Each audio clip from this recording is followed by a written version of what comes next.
All right, we're live. Welcome to another debate. Today we have Harrison and Af for capitalism versus socialism debate.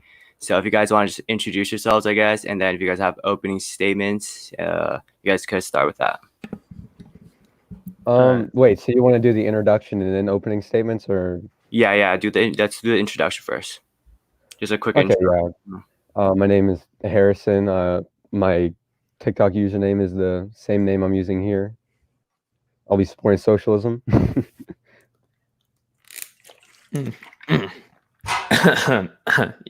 My name's Af, or Prophet Af. It's the same username for my TikTok as well.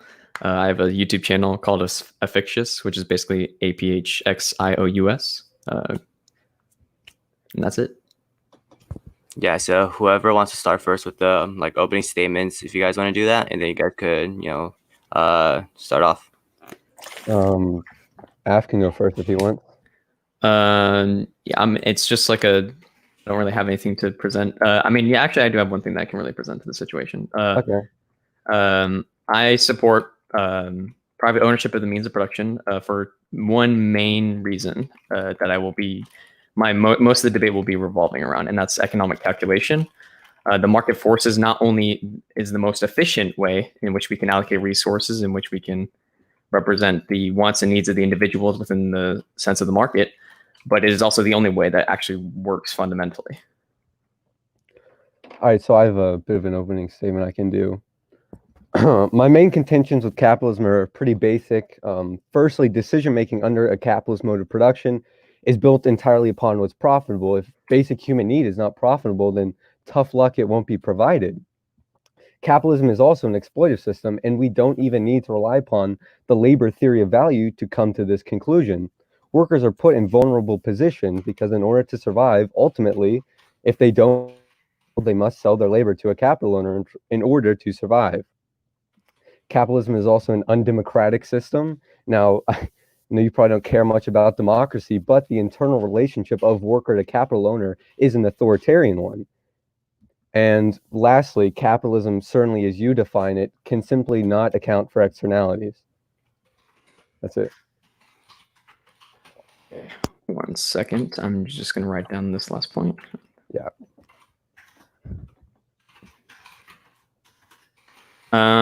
Just so that way I can have your position, can you outline what external or externalities you're talking about?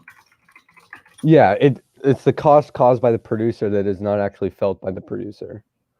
The cost from the producer that is not felt by the producer? It's a cost produced by the producer, but it's not felt by them. So like pollution of the environment is an externality in this sense. Okay.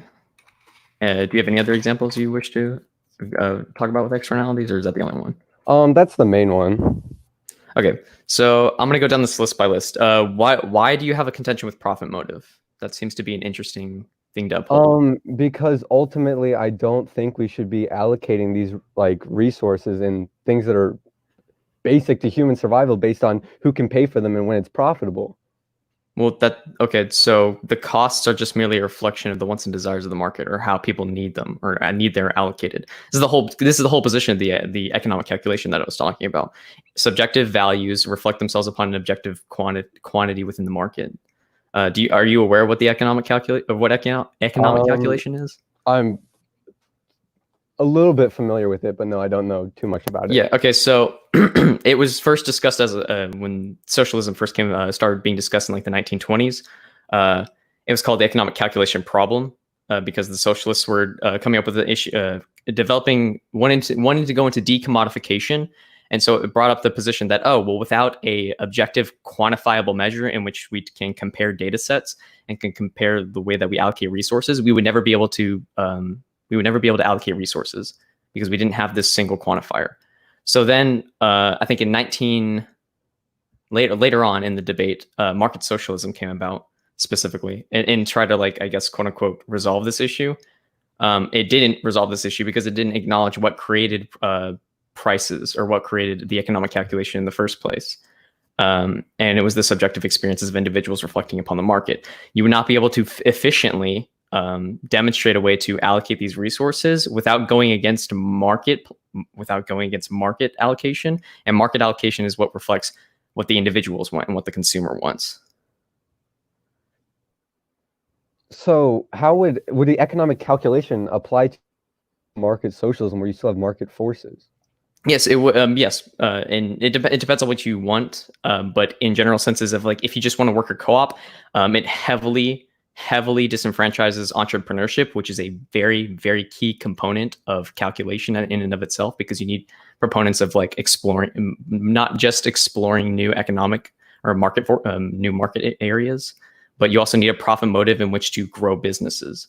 So that way you can further develop your either capital accumulation or further develop your just literally any sort of progress ever. Also in situations, if you have like a central planning board, right, or some sort of like central function that's a decentralized version of I guess a decentralized centralized version of it, I guess you're going to usually the I guess solvency for this is like, oh well, we should incentivize these worker co-ops to then, you know, do what entrepreneurs do. So you'd still like necessitate a profit motive, but you also wouldn't be efficiently reflecting the market. So you wouldn't be fulfilling the needs and the wants of the individual. Yeah, you can spur entrepreneurship and market socialism through like favorable loans. Yeah, but it wouldn't be a reflection of what people actually want. Why not? It's still a market. Because setting. there's no demand. How would you be able to calculate demand? Why is this a problem with market socialism but not just regular market capitalism? Because market capitalism has supply and demand curves, and economics itself is entirely reactionary, and we can do that. Market socialism would still have supply and demand. Yeah, but if you're okay, so when you're talking about incentivizing the worker co-op, right? Why are you incentivizing to do anything? What is reflecting a demand? Can you mitigate a demand curve before a demand is even there? I mean, the reason why you incentivize them is to get more off the ground. Like, but how would you? Again, this is the problem. How would you understand that there's a demand curve there? That you can't, because you're predicting that the demand curve is there. The workers who are creating the cooperative would be determining what the demand is for whatever cooperative. The demand of consumers. It's like all businesses, how they're formed. No, they don't. Businesses don't mitigate demand of consumers. That's not true whatsoever. It's not even a function of economics. Fill a demand. Yeah, they fulfill a demand. They do not manufacture demand. That would be. Well, then why wouldn't a cooperative just be formed to fill a demand? We're talking about in the sense of entrepreneurship, right? If you incentivize a worker co-op, right, to act as entrepreneurs without having a demand curve there, because there isn't a demand curve. There isn't at all. There's no demand. They are predicting in what certain fields will have a demand. The demand is determined by the market in this situation. It's completely reactionary. So if you're trying to, make progress in certain market fields or in certain markets where there is no demand, because you can't look for demand there because the market isn't there. So this is my say a group of workers want to start a cooperative to fill a demand. They can just get a favorable loan to making that cooperative easier. Yeah, they can. Yeah, you can make a co-op, but I'm telling you that the way that so worker co-ops as themselves heavily restrict themselves on their ability to either grow, progress, or to influence new market positions, because there's not a profit motive, right? Would you agree with that? There's not a profit motive in that situation, at least outside of the workers. Yeah, outside the workers, no. Yeah, there's no reason for you to go and invest in, not just invest, but enter in capital, heavy amounts of capital into the market, and then get a return. All you're doing is looking out for your return upon your labor. This is why we would have favorable loans, so we can compensate for the lack of capital investments going to the cooperative. Favorable loans to where? What part of the market are you going to allocate these? Cooperative, so they can be formed. Yes, but listen, what demand is the worker co-op going to fulfill by having a favorable loan? You would have to presuppose a position in the market that has a demand. And you wouldn't, because demands are reactionary. It would be up for the people making the cooperative to fit a demand. Again, do you think that it is up to the business to fulfill a consumer demand? There's a demand that exists, and it's up to businesses in a market setting to fill that demand. Okay, so again, this is the problem there. There's no profit motive in this situation to generate the fulfillment of demand. You're not actually fulfilling a demand. You're not exploring the market. Why would there not be a profit motive? This is still a market. Because first of all, you're not actually incentivizing the co-op as a whole to enter into a new market status. Second of all, you're not actually maintaining What is a demand curve? Because you're not generating demand. You're not expanding. Yeah, I'm not really sure I get your point. Okay, so within the status of let's touch on two more things about this for at least the profit motive position. So with a central planning bureau or any sort of like central planning position that would then generate loans, garnered loans to give to the worker co-ops to incentivize them as to entrepreneurs, I would stress in two key points in this situation. One, that first of all, the loans could go somewhere else within the market, which hinders to the actual reflection of the market itself. It doesn't actually demonstrate the actual flow of the market, or at least the flow of money. And then secondly, most importantly, you're not actually reflecting market allocation in terms of the demand, because you're presupposing demand when demand is entirely reactionary. You don't fulfill it. You don't say that the market is then generating demand and then try to fulfill the demand later. I'm not saying that the firm creates the demand. I'm saying that worker cooperatives could respond. Okay, so then demand. why would you then allocate resources into a loan, quote unquote, where you don't know if you're not presupposing the demand there? What do you mean? If a cooperative wants a loan, they would get a loan to start their cooperative. Yes, but again, if they're acting as entrepreneurs, right? Entrepreneurs, they take the risk position. This is the whole concept of risk, right? You put your money into something, you don't know whether or not you're going to get a high return or a low return. Sometimes there's different levels of risk in getting into the market. You do not know these things. That's why entrepreneurs do this. There's no incentive for you then to risk a high amount of your capital purchasing power if you're not generating if you don't know if there's any return. There is no risk because you can't identify market forces. But there is still risk for the people creating the cooperative. Yes, but not risk in favor of return. There's nothing to garner. Why would there motive. not be? Why would there not be like? Because the loss of your company is there's the potential of return is at a significant disadvantage for the person investing. The loss of your company versus a potential benefit of a new market. Like, you're risking everybody's jobs by investing into one sector of the market. Or even worse, you're hindering your production value because you're sending money to certain sectors of the market that are going to fail. Yeah, I'm just failing to see how you can't have cooperatives operating within market settings, just filling the demands of the market. I don't see how you couldn't just do this. Well, I mean, if you want to look up this position more thoroughly afterwards, it's we can do that. But economic calculation in regards to the demand curve, and I'll demonstrate this throughout the debate constantly, because this is like a key tenet of economics. Like, this is like so fundamentally like necessary, and it's so rooted in like this argument has been done over and over again by academics, the socialists versus the neoclassicals, the right wing, the Austrians. They've been going at this for forever. So the reason that I would contend this is because you are going to artificially create these positions if you're going to just supplement loans into this position, and there's not a high return to those positions. So that's why there would not be a quote unquote profit incentive while introducing a profit incentive. But which also makes your first contention really weird, considering that you object to profit incentives but then want to garner loans to co-ops. Yeah, I mean, that's a valid criticism of like market socialism. And I think some of the damages are mitigated when you have the power in a market held by the workers, not just a handful of capital owners. But yeah, it would still be a criticism somewhat of market socialism. Yeah.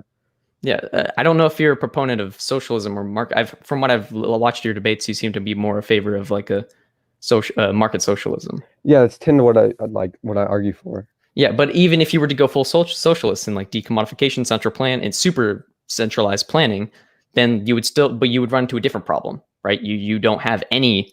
You would then run into the core tenet of the economic calculation problem. You wouldn't have any way in which you could allocate resources, because there's no quantifiable position in which you can measure two separate ideas into two separate data sets and be like, oh, well, this is how we supplement demand in one area. This is how we also supplement our supply. We can't quantify the supply because there's no way in which we can compare the value sets. Yeah, I'd have to look more into the calculation problem and its refutation. Also, did you make an objection to wage labor? I think if I heard that correctly. I made the argument that capitalism was an exploitative system. Yeah. And how can you demonstrate that? If you will? Well, the definition of exploitation I'm using is that taking advantage of one's vulnerability to one's own benefit. So vulnerability in what situation? And I in don't the see how. sense that if the workers don't sell their labor to a capital owner, they're going to end up on the streets. That's a Okay, vulnerability. so it seems, and I've run into this situation a lot with like this debate. It seems you're conflating the exploitation and the coercion aspect of this position. But if you see them one and the same, it doesn't seem to be logically follow. It's either that they are being coerced, or you could say that they are both. But I mean, I think there's coercive elements to all society, but I don't think there's exploitive elements also. But I would say this is both coercive and exploitive. Yeah. so okay, so let's tackle the coercion part first, and then we'll get into the exploitation. Well, why do you think that capitalism is coercive? Because it is the threat of poverty and homelessness that is held over the workers' head so that they are required to sell their labor to a capitalist. I mean, that would work for, but okay. So I guess I'll demonstrate this in two other ways. I guess we just went over profit motive, and that like if you want to better your livelihood, then that's what profit motive does, and you conceded to the position of profit motive. So that seems like a weird contention. And then secondly, what did you say again? Actually, could you rephrase that? I just said that like it would be coercive because there's the threat of poverty and homelessness held over the worker's head, and if they don't take that a job selling their labor to a capitalist, they're going to end up on the streets. Well, yeah, I would say in any position in which you don't contribute to society or contribute to into some form of labor, you're not going to like find favorable positions for yourself. Like I have to work for food, right? There's certain coercive to all society, but I think that's reduced, and the exploitative element is reduced in a system where the workers own the means of, because who is taking advantage of who? You have equal ownership over your workplace. In what aspect are we talking about? In market socialism or in just general socialism? Because I mean, it would really be in both. If you have a system where the means of production, no one's taking advantage of them. They own it. They own their own labor. Well, I would say from the very fundamental that you engaging in voluntary exchange upon agreeing to work for the company would be sufficient. I wouldn't call it voluntary. How is it not voluntary? What real alternative do they have other than taking that job? Other jobs in the sector? It doesn't make any difference, really. What about they don't take that job? Then they don't take that job. And what happens to them? They run the threat of not having any money. Like, yes, again, there's only really one choice here. Yeah, okay, so if I don't work in any society, again, fundamentally, I won't have any sort of position in which I would be able to garner to, yeah, right? But my sort of main contention is the fact that they don't own their labor. The labor is owned by a capitalist, and they have to sell their labor to a capitalist. How is their labor owned by another individual? Because are they not being paid for their labor? I mean, they are getting paid, but it's for their labor, yes, right? Yeah, but they don't have any control over that labor. They're completely subject to the capitalist. That okay, if they're being paid the value of their labor, it doesn't matter whether or not they have no say in their wages, they have no say in the hours they work. Yeah, they do. They have when they make the agreement with the employer, they have a say in which they can negotiate wages. The agreement is work for this or don't take the job. Yes, because that's what society values your wages as. That's how we what kind of negotiation is that? If you don't take this, don't get the job. No, I mean, like you can try to push for like a let's say like the average wage for your job is roughly $15 an hour. You can push for 20, right? But your labor is not going to be worth that much in aggregate in society. So you can go for that position and you can ask obscene amounts of money, right? Until they say, no, I'm sorry, we can't negotiate this position. First of all, it's not fruitful for our company and we have to pay other people's wages and also support our business. Yeah, again, I would call it a wage slavery because what say do you think they have in the operation of the company? None at all. It's all they have a say in which they agree to the proponents of going into engaging in capitalism, engaging in employer and employee relationships. If in the position, okay, let's I'm gonna also and if they expand this don't agree position. to that wage, they're not. This would be the same way under worker co-ops. So I don't know why this is the contention of your position. Like, this is the same thing across the board. If you're going to argue that it's somehow like less exploitative or less coercive in like maybe like primitive societies, it doesn't make any sense, because you're still going to have the threat of like a non-fruitful lifestyle. It's like, it's a position that we all want to garner a fruitful lifestyle for ourselves. It doesn't seem a position that is coercive, more like that is just what we wish to have. I mean, worker cooperatives would be a less coercive and exploitative system, because the workers would have democratic control over the hours they work, the wage they get. Do you understand that? Okay, so okay, we can let's run through this. So this is not a position of coercion. You're merely objecting to how a business operates in and of itself. Yeah, well, my problem with the way in which the business operates is that since the workers have no democratic control over it, that would be exploitation. They do have subsistent control of, not in the direct sense, right? They don't tell the company what to do with their money. They don't tell how the company should run with their money for very specific reasons, in some of which we went over in the last aspect of our debate. But another contention in this position is that if it is fruitful for individuals to engage in an employer-employee relationship, people will let themselves be employed, right? So there's a profit motive in this sense for employers to treat, at least in some dignity, to their employees. At least treat their employees with some level of dignity, as directed by both the market and social factors. Like, this is what we've generally seen in society as like, oh, well, we agree upon that this is where your value of your labor is. I agree that this is also where my value of my labor is, so I will engage in mutual exchange, which benefits both of us. But I think mutual exchange can still be exploitive for one party, and one party can massively win out in that exchange. You would have to demonstrate how it's unequal. Because it sounds like it almost looks like you're implying that there's an objective value in which we can measure this position. One of the ways in which it is unequal is the income disparity. The income disparity, meaning that we have like different. Okay, so first of all, do you understand what time preferences are? No, not really. No. So it's a form of what's the so capital accumulation over time. You would rather have $100 now than $100 later, correct? Yeah. Okay, so that's in the sense, right? If I pay somebody less money for the subsistence of their labor, and then I sell a product later at a higher price, and then I sell them more, like, that's what generates profit for my company over time. And the more workers that I have, although I'm dividing the wages among the amount of workers that I have, and I'm garnering profit off of it, I'm still paying them at their wage, and I'm still paying it at their value, and then still garnering a profit.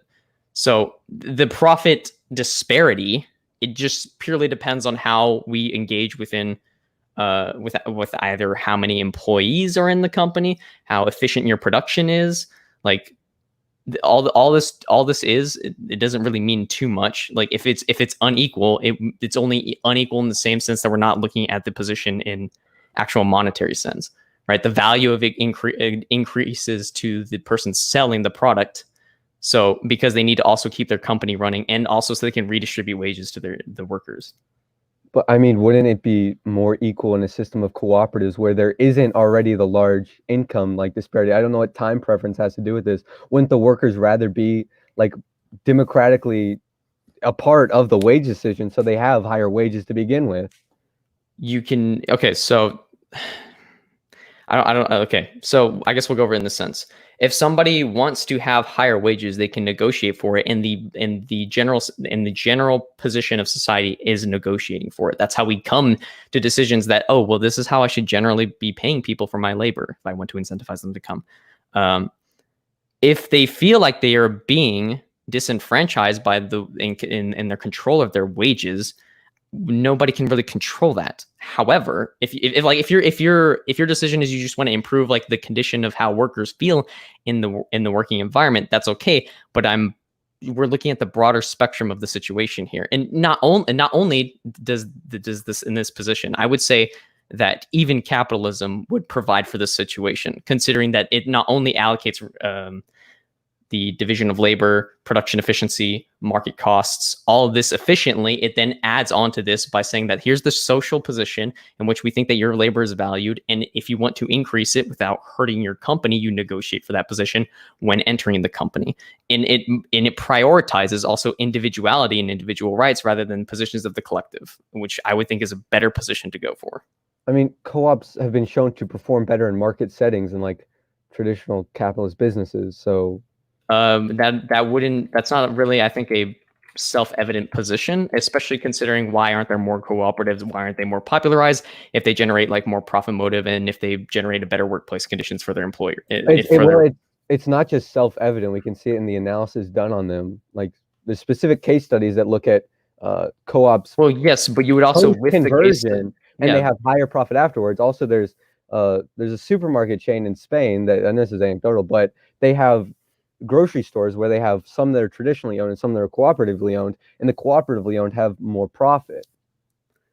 Again, you would have to demonstrate as to why they are garnering more profit, or is it just because they have gained, as in like increased in the company? Have they like? I believe it's down to the fact that they just generally have higher rates of productivity. They run more efficiently. Yeah, and that can be a wide range of concepts as to why their production efficiency is occurring. It could be their capital. It could be their total capital accumulation from the past. It could be just the sheer fact that they are maybe I don't know how big the industry is there, but again, there's multiple production factors that can go into this. It's not just cut and clear that, oh, people are happier, so they're more efficient in their work. That's not generally how it tends to go. I mean, it is in some cases, but like, there's so many different production factors in that position. You would have to demonstrate how it helps this position. I mean, you brought up like, why aren't there more cooperatives? And that's simply for the fact that right now there's high barriers of entry, and that can be because there's no profit and motive for people to invest into these companies. And the fact that capitalism is still the dominant culture, and not a lot of people even know what cooperatives are. Yes, because the reason that market socialism or any form of like worker co-op would be invested into this situation. It's not that they're not known. People know about them, but like they're not profitable for either the industry in general. I wouldn't say really the industry, but it doesn't garner progress for the industry as much as because it mostly produces stagnation, at least in heterogeneous labor industries or like positions where you have different like what's it called? Different departments, right? Competing departments or like any sort of non-direct initiative. So like for a farming industry, you'd probably have a more direct profit motive, or not a profit motive, a wage motive in the situation. So everybody would be wanting to go for the same goal. So decisions would be passed quicker. But in other situations where like it's dynamic, the economy itself, it wouldn't be this case. And so that's why I would see it as like not profitable, especially concerning like the investing. At least like you don't have any incentive to move into dynamic industries. There's no really incentive for outside investors. No, I didn't say that. Yeah, that's why there's such hype, and it's like the barriers of entry is difficult. Yeah, and I think we can compensate those high barriers of entry stuff like loans from banks and the government. Yeah, and we just went over the issue with the loan problem. So wait, I mean, you said that like people know what cooperatives. I don't have any data on this, but the cooperative sector in the U.S. is tiny. I'm be suspicious that most average people know what a worker cooperative is. Okay, so like even if it's tiny, I wouldn't say that people don't most people generally have access to the internet. They've seen like a lot of like in general positions. Oh, worker co-ops exist. Like I don't think they're not completely unknown. Because if they weren't, I think that part of it would be that like the reason that they're not gaining traction would also come in hand is that they are not generating viewership. So like it would be that they're not gaining traction, then they're not being noticed. So I don't think public perception of it really matters, or in any case, entrepreneurial perspective. I mean, entrepreneurial perspective does matter because it depends on what they're going to be investing into. But it doesn't seem to be the fact that people don't know about it, that's why co-ops are failing. It seems to be that it's an actual economic issue, especially with all the reasons that I just gave. Yeah, I mean, these obviously like huge shift in like economic systems take time for the culture to set in. Like capitalism took a long time for it to become the dominant culture, and obviously there was like not a lot of capitalist enterprise during the ages of feudalism because it wasn't the dominant culture. It took time to arise. Something similar is going to happen to cooperatives. If you spur more cooperatives, it's going to become more of the dominant culture, and it's going to get people more interested in cooperatives. Sure, it can be, but it would have to be in position of a natural position of market forces that would want that. I would never ever say that we should prescribe any government interventionist forum, at least. Like, if that's what the markets want, that's what the markets want, and they will gain traction if this is really what the demand of like both the laborer and the consumer want. Then it will find a way itself in the market. Yeah. Okay, then. So that would be my like, okay, well, these kind of have been around for a while. Why aren't there more of them? That's the whole point. Because if there's no profit incentive. So if there's no profit incentive, that would be the explanation as to why there's not more around. You could say that they're not known, but it doesn't seem to be that if there was an actual need for them, they would be out and about more, especially if the market is free and free trade does occur, which does. Yeah. Any other? Yeah, I wrote down a few other points. I think we kind of went over is undemocratic positions. So pollution. There's like a little bit of things that I would like to go on, but I don't think it kind of ties into economic calculation. But it's free market environmentalism. I'm sure you've heard of it. I have, yeah. So I don't think that there would be any, especially considering I would raise two positions. The government cannot efficiently allocate what positions the environment would need to like hold restrictions or not hold restrictions without interfering with either consumer demand or effect that also is tied in with environmental procedures, because you don't want to like no sound company would just like throw away all its business practices and burn through production efficiency by destroying their like ability to produce. Also in the there's also other sort of, I don't have any examples on me, but I know that there are some laws in which garner like restrictions into certain industries that force that force companies into a bubble, right? So like minimum wage laws. There's also labor laws that go into play that prevent companies from progressing past their production points, and they have to force to use certain materials which do harm the environment. So when we talk about specifically about like externalities, like when a company pollutes the environment and that ends up getting people sick, and then they have to go to the hospital, that ends up like costing us money, and that's what the externality is. The government can effectively regulate it, and it has done that in the past. You would have to demonstrate how it's effectively regulating these positions, because also not only is there creating a deficit in this position by regulating it, but it's also not there. There have been multiple cases in which government interventionism, in this case, preventing companies from not only like I've said earlier, not only from progressing, but putting environmentalist restrictions that then just force them to go to other aspects of the environment to take from it in mass, because the resources are not readily available. And I would say, more importantly, if we're discussing free market environmentalism, the most core tenet would be that oh shit, sorry, my phone went off. Progress and the efficiency of production would be able to transcend these problems that we're having, right? Because like, let's look at the coal industry, for an example.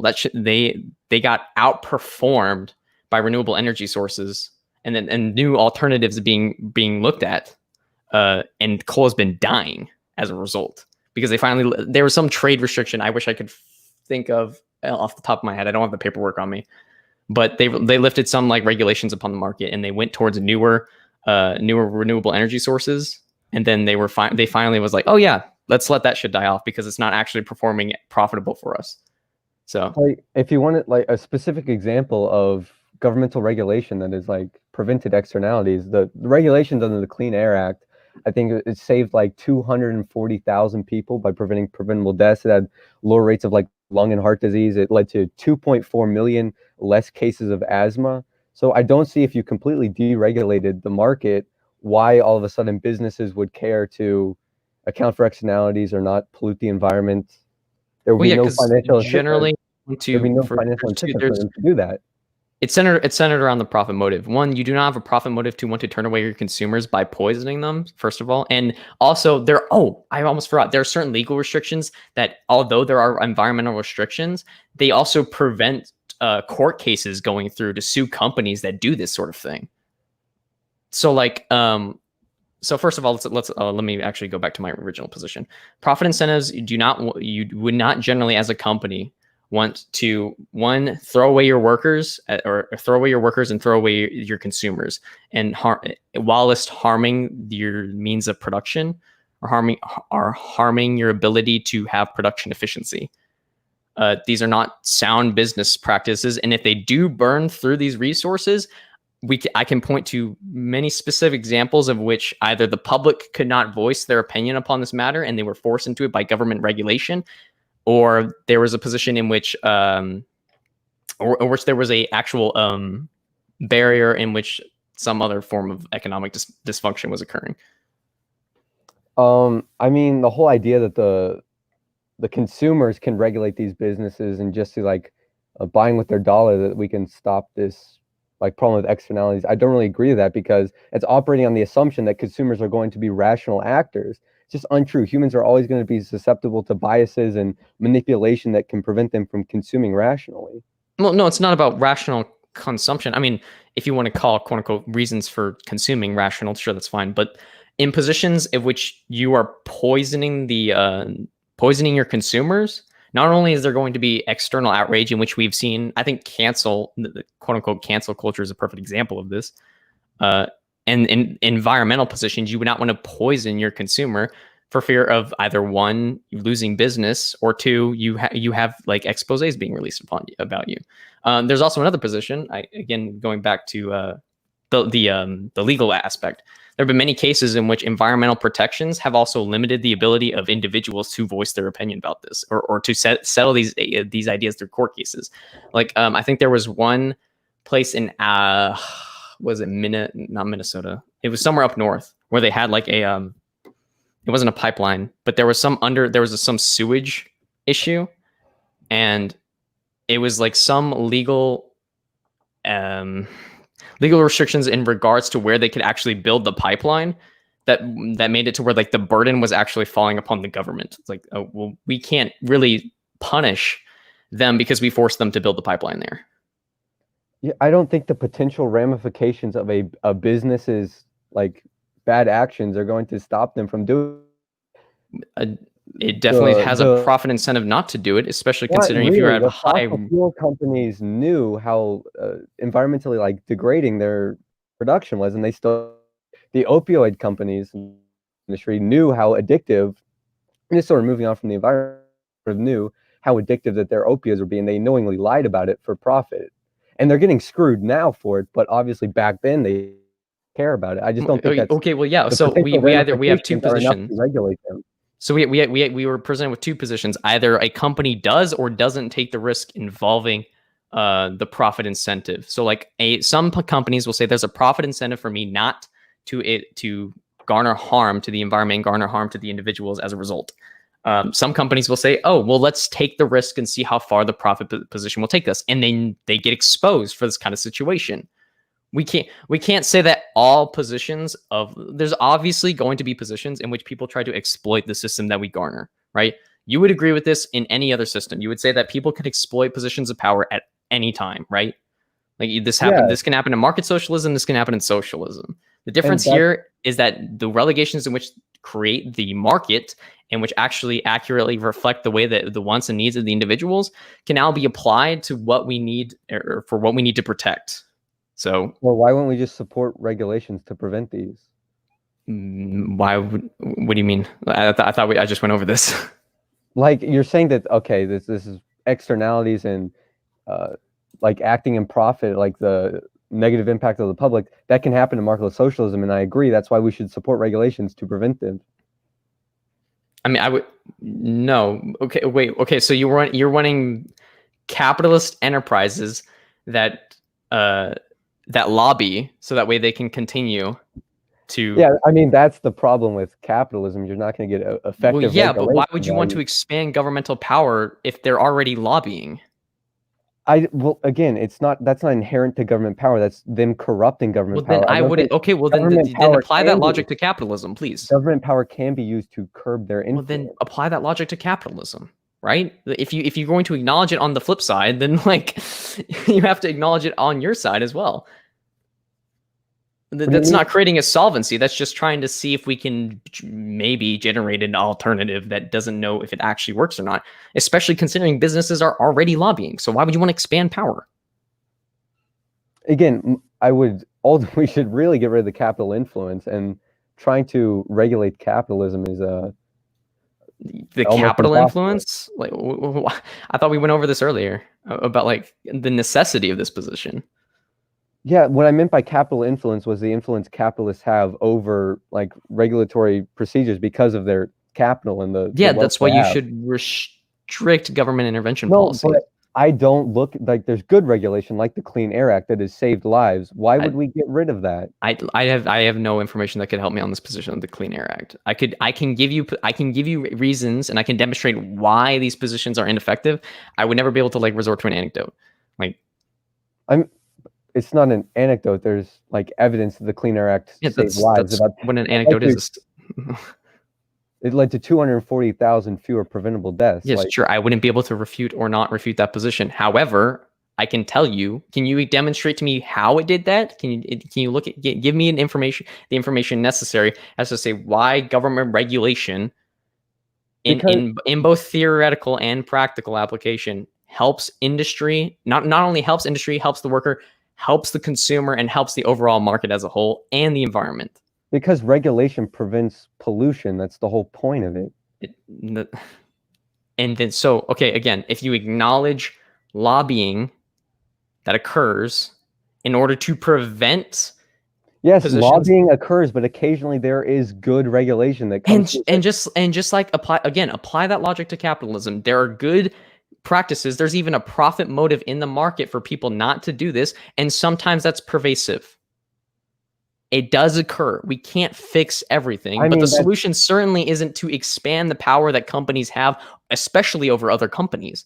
This is the whole monopolization idea. If you expand the power that you have and influence over the companies, especially in regulation processes, you can get things like what we have in like certain patents, right? Where people can't, they issue patents, they can't like interfere within like competition. They jack the prices up, right?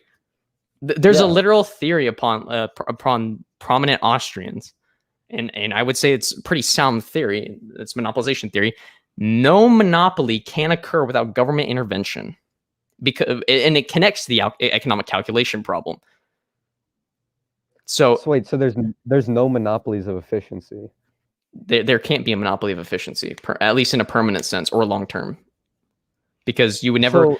If you're a singular entity within a market, you would run into the same problems a worker co-op would have with not only market forces and profit incentives, but you would be restricted into your ability to like garner what demands are actually occurring. There's no entrepreneurship in a capital invested business because there's no real reason to just throw capital everywhere.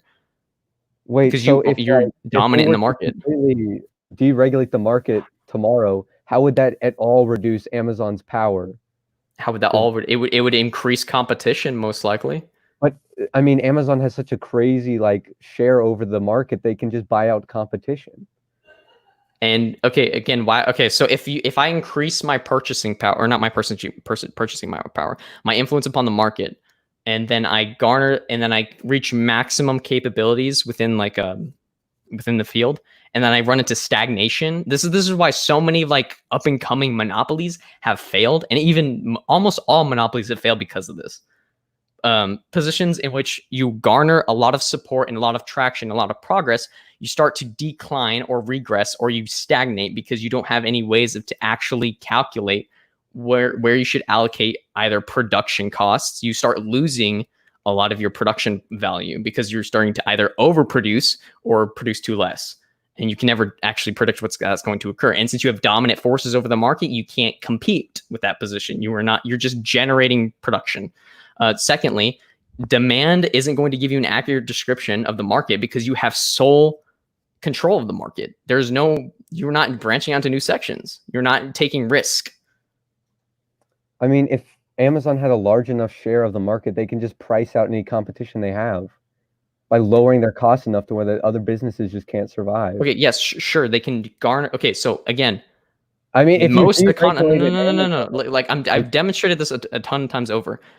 This is why most companies, even if they do get into really big corporations, don't usually either restrict themselves to a region to monopolize into, at least geographical, or they don't restrict themselves into one specific market, or they don't take total control over a market, because you get into the cartelization position, right?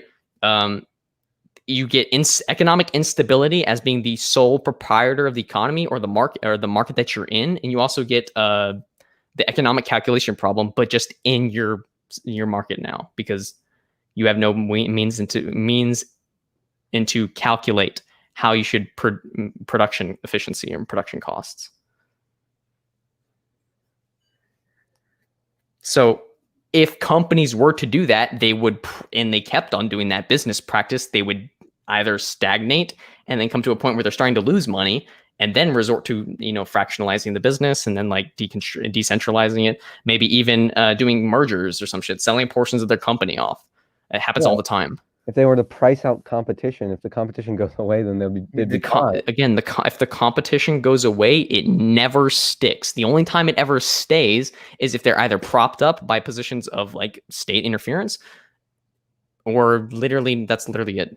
That's the only way in which they can self-sustain themselves, is by having constant capital cash flow, or being propped up by like some state that prevents competition. And if they prevent competition, ultimately the market as a whole will fail. I would have to look more into this. It's all right. I think. Wait, let me see if I can bring up my notes again. Did you have any other like positions of contention? I think we pretty much touched on all of them, really. All right. Yeah. Is there anything else that you guys have to say, or? No, I think we had some pretty fruitful discussion today. I think that was pretty well done. Yeah. Well, yeah. Well, all right. I guess that's it for today. For the capitalism versus socialism debate. Yeah. I guess I'll. Do you guys have like any ending kind of things you want to say, or do you want me to just like end it now? I'm for either or, whatever Harrison wants to do. Wait, what was that? Do you guys have like any ending things that you guys want to say, like any closing kind of statements, or do you guys just want to end it now? Yeah, I don't really have any closing statements. Well, all right. I guess that's it for today. Thank you guys for watching, and thanks Harrison and for coming on. Yeah. No problem. Thanks, guys.